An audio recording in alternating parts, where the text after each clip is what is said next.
You are listening to the Horse Radio Network, part of the Equine Network family. This is episode 99 of the Wisdom by WESA show on the Horse Radio Network. This is Mike Donnell. I'm Casey Wilbanks-Coletti. And this is Sofia Yagela. Welcome to Wisdom by WESA on the Horse Radio Network, part of the Equine Network family. This podcast is brought to you by the Western and English Sales Association, WESA, which provides the world's largest trade events for retailers, manufacturers, and sales representatives of the equestrian industry. In this podcast, we feature exclusive interviews with noteworthy Western and English personalities, retailers, and exhibitors who you've always wanted to talk to. Don't miss out on all the news from manufacturers and retailers in the equine industry. Sophia, do you have any news for us at WESA? Yes, so as you know, WESA is where the industry meets, and the association is excited to keep growing. And that being said, we have great news to share as we're adding the 10th floor now as a third official WESA floor at the DMC. Oh, wow. So what are exactly the floors that the WESA exhibitors are on? So retailers can find the newest products on the 14th, the 11th, and the 10th floor, and then also several individual showrooms on other floors in between. So all WESA members are listed either in the WESA directory or on the WESA app, just to make it easy for everybody to locate them. Is there anything else retailers can expect on the new edition of the 10th floor? Yes, all kinds of fun. So we're going to move the social arena to the 10th floor as well. And we're currently working on adding more opportunities to have fun, to socialize, and to just network. So stay tuned. JTI International, better known in the tack world as JTI, started out as Jack's Tack back in 1973. Then, owner Jack Sievers sold store-to-store and personally delivered the orders. Today, the company ships to customers in all 50 states, and while celebrating its 50th anniversary next year, is also in the midst of a rebranding initiative. Jack joins us today to talk about all those things.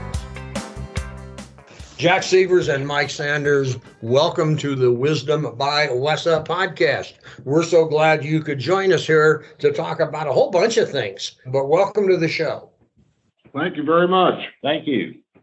You know, this is interesting because you got all sorts of things that are going on. You're going to be a 50-year-old company. You're rebranding the way you go about to the marketplace. You have an award that is going to be coming up. It's something I think that our listeners are going to find pretty fascinating. Let's start with where you came from. Jack, I know you started the company. Give a little history of where you started to where you are now. Okay. I'm Jack Sievers. I started in the horse equipment business in 1965 when I was in high school. Worked for a company that wholesaled, retailed, some light manufacturing, and pretty much learned the business through there. And the company split up maybe in like 67. And I went with one of the family members and started our own. And we still did the wholesale and retail, but everything then was leather. And I got the brilliant idea that maybe made out of nylon webbing would be less expensive and much more durable than leather. So at that time, no products for animals were made out of webbing. So we started a company called Fitsum, Halter Company, and made everything that was made out of leather. I designed it to be made out of webbing. And of course, I had to go to the trade shows. I think we made the first one at WESA at 1968, I believe. Met all the customers and had to convince them that web products were the way to go. So it took a lot. And of course, every horse person has a dog. So developed dog collars and leashes and harnesses and that kind of thing, and transpired into the cattle collars and the llama halters and so on. So that's how I got started into it. And then trying to raise a family, and I had to have more money. So I met a lot of people and started in 1973, started my own company, which at the time was called Jack's Tack. And I had a truck and went store to store because, it was all mom and pop stores back then, and, sold stuff right out of the back of the truck. And that's kind of how I progressed. And then I figured out if I had a catalog of some sort, wouldn't have to go all the way to stores. I could just ship it out. So that was the next phase. And then I had to started branding. So we had the Silver Royal line of saddles, sold lots and lots of saddles back then, and of course all the other tack that goes with it. But so that's how the brand names, and for every quality I put a different brand name to it, and eventually I got very confusing. So then we settled on because horse clothing is a very big product line for JT International. And so Shane Korn, that's been working for us as long as Mike, he came up with the Tough One line because he was in charge of all the horse clothing. So that's where we came up with it. And it was such a good line people recognized that we started changing everything over to the Tough One brand, even though we still use Silver Royal by Tough One and that kind of thing. So that's kind of the history of JT. And back in the day, all like blankets were only made out of canvas or cotton twill. And I think in 1969, there's a company that started manufacturing blankets with nylon seat cover material. Because back in the 50s and 60s and early 70s, there wasn't hardly any leather seats. It was all a nylon material, very durable, waterproof, and all that stuff. And we used end runs of rolls. And so we had all different colors of blankets, and never knew, but Shane just told me yesterday that he still got some of those blankets that are 50 years old. So I guess the material really held up. So that's pretty much the evolution of JT International.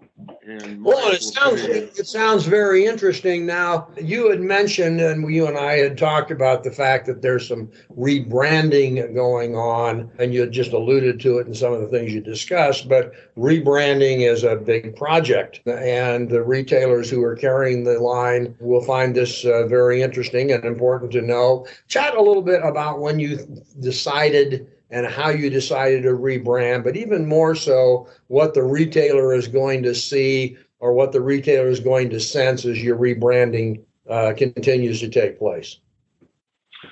I'm going to let Mike take over on that. Hey, we're going to talk about branding, which you've been doing since you were 8 years old, and said, eventually I'm going to lead a rebranding in this place. Is that how it happened? Is there a different way to tell the story?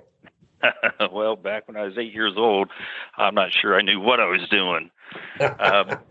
So now talk about the rebranding that we're doing now. Our retailers, your retailers, a lot of retailers are what comprise our audience. Rebranding, I'm not certain that they'll quite know what we're talking about until we explain it to them. And so let's kind of go through what you're rebranding and how you're rebranding it and what they may sense is different in what their customer sees, say, even a year from now. Yeah, sure. Actually, back in about late 90s, we were at our heyday of brand names. We probably had 25. They started blending, and it actually started confusing customers. And like Jack mentioned, one of our buyers, Shane Korn, came up with the brand name Tough One, and we applied it to some stable products. But it wasn't until the winter blankets. We applied the brand name to winter blankets, and it quickly took off, and customers quickly realized, hey, Tough One is a quality but affordable product. You apply that brand name to to more and more. We started eliminating the old brand names to where we're down to about 5 brand names now. You're eliminating brand names, but not eliminating products, correct? Right. We're just incorporating them under the Tough One brand. And yeah, so we still have the Silver Royal, which is our premium line. We have a Royal King line that's kind of a working tack. We have a King Series line that's entry level. But by far, Tough One is our biggest brand, and we're going to continue to expand on that. We love coming up with the new products. We're always consistently improving products and working on prices and resourcing items, and it's just going to continue to grow. Well, I think that's a great way to approach the future. Everybody will have Tough One on their tips of their tongue and know what it is, and a whole bunch of new products. So I always wonder, for companies that have been in business for so long, with so much competition, what's the secret to staying relevant and just continuing to carry a product that is consistently used, past, present, and continuing into the future? All right. Yeah, that's a good question. JT has always been known for coming up with new products. We have several buyers here that are very creative, and JT's known for coming up with new designs, new patterns, and I think you consistently have to keep your product fresh. If you just leave it the same, it's going to get stale, and eventually you're going to get passed by. So I think that's probably our key to our success on that. Can you share anything that we might see at the WESA trade show in January? Oh, sure. We've got, I'm guessing probably 20 new models, a lot of barrel saddles that you might like. We got some roping saddles, and we actually have a brand new English line that we're going to reintroduce, better quality, and I think it'll go over very well. Well, we're excited for that. How many years have you attended WESA? At least 20. So am I safe to say a large part of maybe success isn't the right word, but certainly an integral part of your company is attending WESA and being a member of WESA?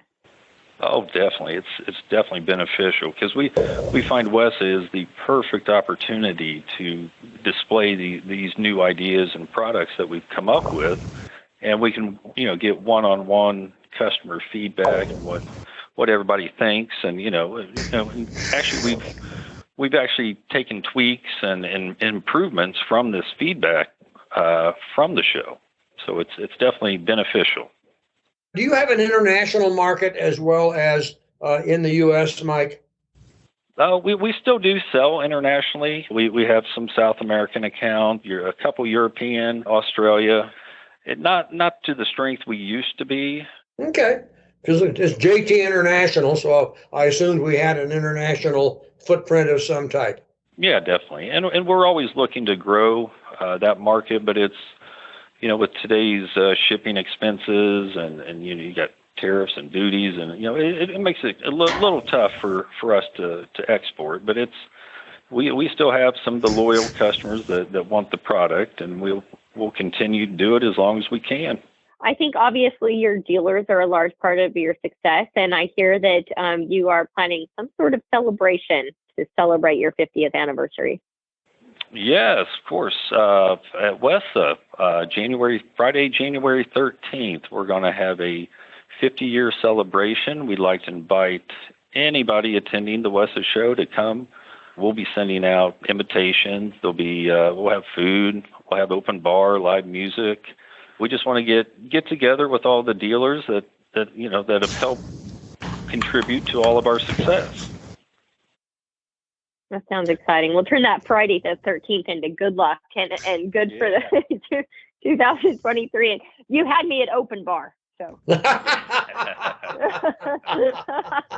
and a little music to boot. Listen, Mike, thanks for being on the show and telling us the JTI story.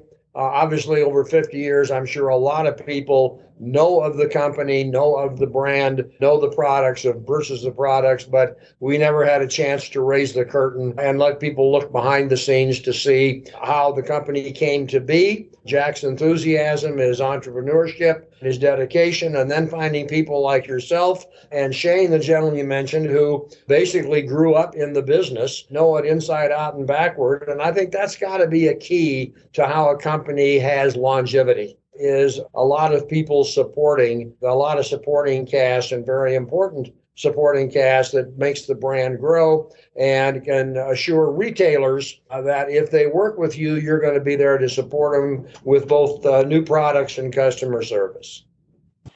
Yep, very good. Well, we appreciate the opportunity to be a part of this and WESA, and we're just very thankful for all our customers, and we look forward to continuing on. Okay. Mike, thanks a lot. All right, thank you. Show notes and links for today's show can be found at wisdombywesa.com.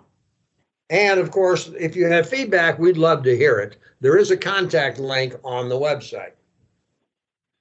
The Wisdom by WESA show will be published on the 15th and 30th of every month. You can listen on most of your favorite podcast players, and you can also listen on the Horse Radio Network app on your iOS or Android phone. You just search Horse Radio Network in the App Store. It's free and super easy to use.